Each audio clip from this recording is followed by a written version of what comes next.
The house was quiet. Too quiet, in fact. I stood there, the keys to my new home clutched tightly in my hand, staring at the front door. It should have been a moment of celebration.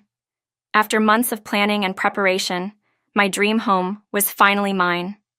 Yet, as I unlocked the door, a chill ran down my spine. I should have been happy. I should have felt relief that I was finally moving out of my in-laws' house and into a place of my own. But something wasn't right. I couldn't put my finger on it, but there was an unease that followed me as I stepped inside. The air inside felt cold, despite the warmth of the day outside. My in-laws had offered to help me with the move, which had surprised me. Helen, my mother-in-law, had never been particularly kind to me.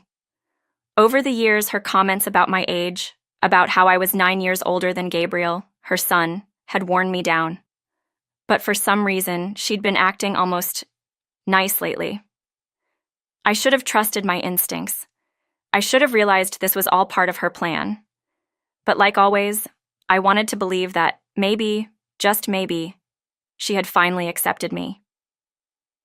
I moved carefully through the house, inspecting each room. Everything was in its place, just as I had imagined. The furniture was arranged perfectly, and sunlight streamed in through the windows, casting a warm glow. Yet, there was still that nagging feeling in the pit of my stomach, telling me that something was terribly wrong. Helen had been strangely insistent on helping with the move. She'd even come with me to meet the contractor several times, offering her opinion on things I hadn't asked for. It made me uncomfortable, but I hadn't wanted to cause a scene. After all, we were family, or at least we were supposed to be. It was just then that I heard the front door open behind me. I spun around expecting to see Gabriel, but it wasn't him. Instead, it was Michael, my father-in-law, smiling in a way that made my skin crawl. "Everything looks great," he said, stepping inside. "Ready to move the rest of the stuff?" Before I could answer, Helen appeared in the doorway holding a box.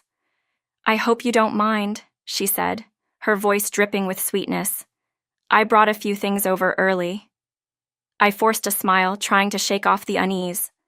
"Sure, that's fine." They started moving things into the house, furniture, boxes, and even some decorations that I hadn't seen before. My confusion grew as more and more of their belongings appeared. "What's all this?" I asked, trying to keep my voice calm. Helen smiled at me, her eyes cold. "Oh, didn't Gabriel tell you? We'll be living here too." The words hit me like a slap. I couldn't have heard her right. "What?" I stammered, my heart racing. Helen's smile widened. "Yes, we've decided that it would be best for all of us to live together. You know, to help each other out." I stood there, frozen, as the realization dawned on me.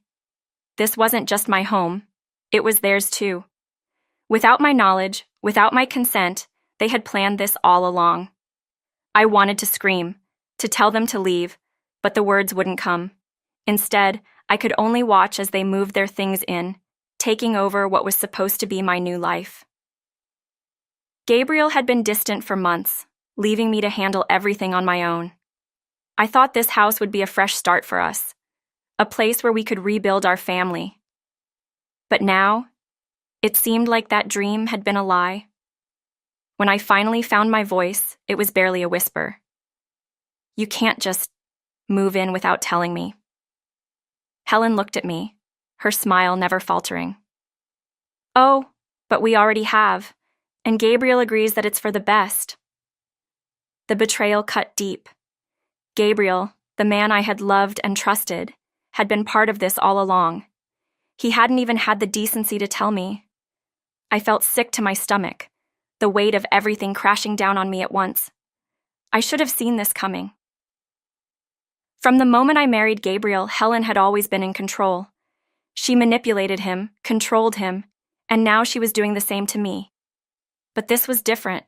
This was a calculated move to take over my life entirely. I left the house that day without saying another word. I needed time to think, to figure out what I was going to do.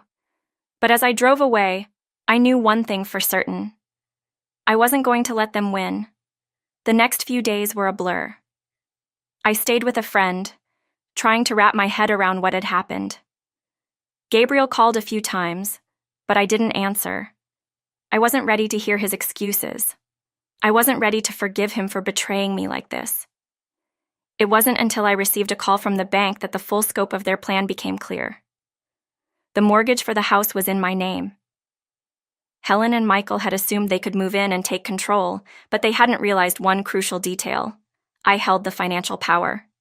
I returned to the house a week later, determined to confront them. I walked through the front door, my heart pounding in my chest. Helen and Michael were in the living room, acting as if nothing was wrong. "We need to talk," I said, my voice shaking with anger. Helen looked up from her book, raising an eyebrow. "About what?" "This house," I said, my hands clenched into fists. "It's mine. You can't just take it from me." Helen's smile faltered for the first time. "What do you mean?" "I mean that the mortgage is in my name," I said, stepping closer. "You don't own this house. I do. And I want you out." The room fell silent. Michael looked between us, confusion flickering across his face. Helen, however, quickly recovered her composure. "Don't be ridiculous," she said, standing up. "We're family. We're supposed to help each other." "Family?" I spat, my anger boiling over. "You've done nothing but manipulate me since the day I married Gabriel. You think I don't see what you're doing? You're trying to take everything from me." Helen's eyes narrowed, and for the first time, I saw the true malice behind her smile. "You don't know what you're talking about," she hissed. "Gabriel agreed to this." "Gabriel doesn't get to make that decision," I snapped. "This is my house, and if you don't leave, I'll make sure you regret it." Helen stared at me for a long moment, the tension in the air thick enough to cut with a knife. Then, without a word, she turned and walked out of the room. I stood there, my chest heaving, the adrenaline pumping through my veins. I had won, for now. But I knew this wasn't over. Helen wouldn't give up that easily.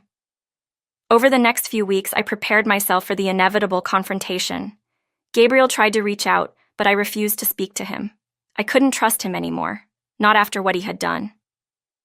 My focus was on protecting my son, Sean, and making sure that Helen and Michael couldn't manipulate their way back into our lives. It wasn't long before the first legal threat arrived. Helen had filed a claim, accusing me of fraud and trying to take the house away from them. I had anticipated this, of course. She was desperate, and desperate people do desperate things. But what she hadn't counted on was that I had been preparing too. I had all the documents, proof that the mortgage was in my name, that I had paid for the house, and that they had no legal right to stay there. The court case dragged on for months, but in the end, the verdict was clear. The house belonged to me. Helen and Michael were ordered to leave immediately, and Gabriel, who had remained conspicuously absent throughout the whole process, was left with nothing. I thought that would be the end of it, that once they were out of my life, I could finally start over. But the damage had already been done. My trust in Gabriel was shattered, and my marriage was over. The divorce was finalized soon after, and I moved on, focusing on rebuilding my life with Sean. But even after all that had happened, there was still a part of me that couldn't shake the feeling that Helen wasn't done with me yet. She had lost the house, but I knew she was still out there, waiting for the next opportunity to strike. I stayed vigilant, watching for any sign that she might try to come back. I changed the locks, installed security cameras, and even moved to a new city to put as much distance between us as possible. Years passed, and slowly, the memories of that time began to fade. I found happiness again, this time with a man who treated me with the respect and love I had always deserved. We bought a new house, this time a home that was truly ours, with no strings attached. But every now and then, I would catch a glimpse of something out of the corner of my eye. A shadow, a figure in the distance. And I would wonder if it was her. If Helen was still watching, still waiting for her chance to strike again. I never let my guard down. Because one thing I had learned from all of this was that people like Helen never truly disappear. They may fade into the background, but they are always lurking, waiting for the moment when they can step back into your life and take control again. And when that moment came, I would be ready.